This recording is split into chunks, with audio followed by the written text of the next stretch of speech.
Everyone, this is Soni. मेरा जो topic है वो है कोरोना की समस्या से जिला स्तर पर कैसे निपटें। यानी कोरोना की समस्या को हम जिला स्तर पर कैसे निपटें। ठीक है, तो एक कहावत है कि कोई समस्या बड़ी नहीं होती है, कई छोटे छोटे समस्याओं से मिलकर बनी होती है। कहावत है कि कोई भी समस्या बड़ी नहीं होती है, बल्कि वो कई छोटे छोटे समस्याओं से मिलकर बनी होती है। भारत के लिए कोरोना के कुल मरीजों की संख्या काफ़ी ज़्यादा दिन ब दिन बढ़ ही रही है।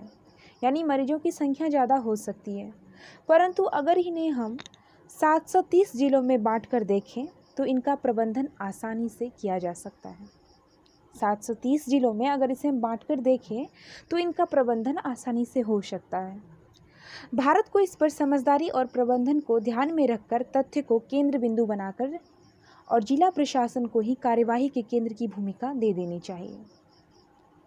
हमें ध्यान में रखना होगा कि हमारा देश समरूप देश के रूप में नहीं है, क्योंकि हमारा देश अभी भी विकासशील है, हम विकास के कगार पर हैं। तो जिस तरह से हम यूरोपीय देशों की पद्धति को अपना रहे हैं, उन्हें क्या करना होगा, रोकना होगा।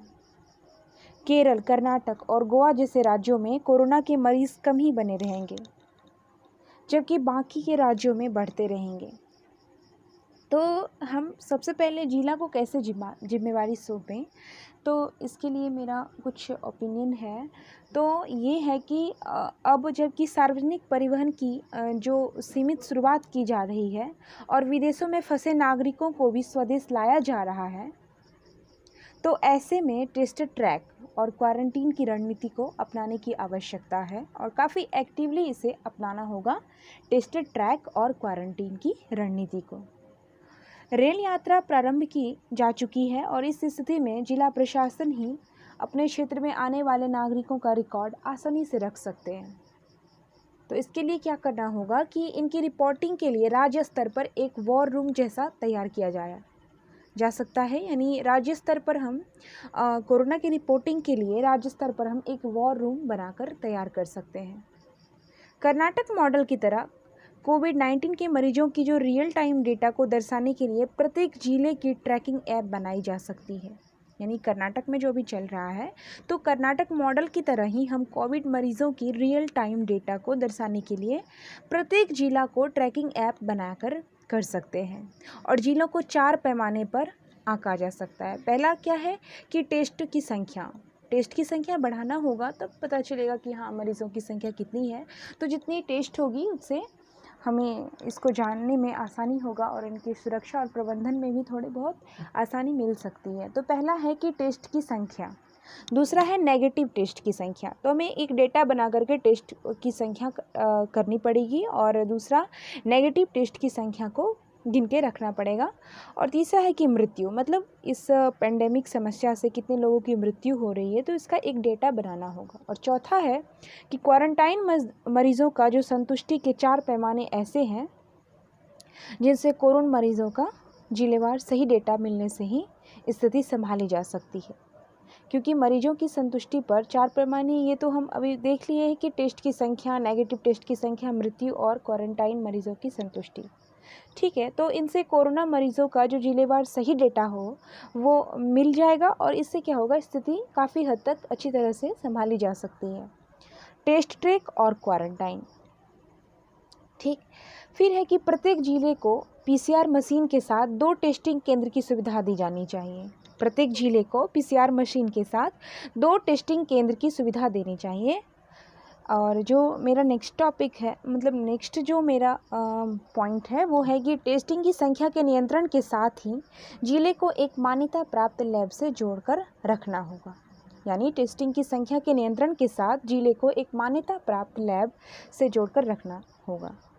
नेक्स्ट है कि जिले में बाहर से आने वाले नागरिकों का एक रिकॉर्ड रखने के साथ साथ उनके क्वारंटाइन की भी व्यवस्था किया जाना चाहिए और इनकी व्यवस्था हम मैनेज कर सकते हैं। तो ज़िले में बाहर से आने वाले नागरिकों का रिकॉर्ड रखने के साथ साथ ही उनके क्वारंटाइन की भी व्यवस्था हम करेंगे।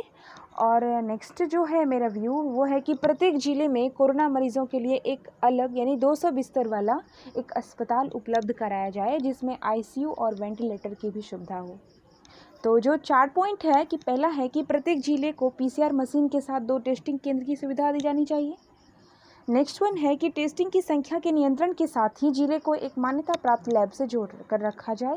फिर है कि जिले में बाहर से आने वाले नागरिकों का एक रिकॉर्ड रखने के साथ साथ उनके क्वारंटाइन की भी व्यवस्था की जाए।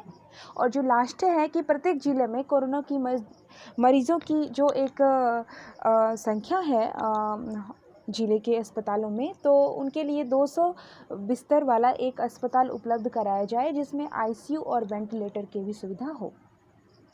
तो जिला प्रशासन की सफलता तभी प्राप्त कर सकता है, कोई भी जिला प्रशासन तभी इस पेंडेमिक से सफलता तभी प्राप्त कर सकता है जब उसके समस्त नागरिक स्वस्थ एवं सफाई कर्मियों के साथ साथ सहयोग करें।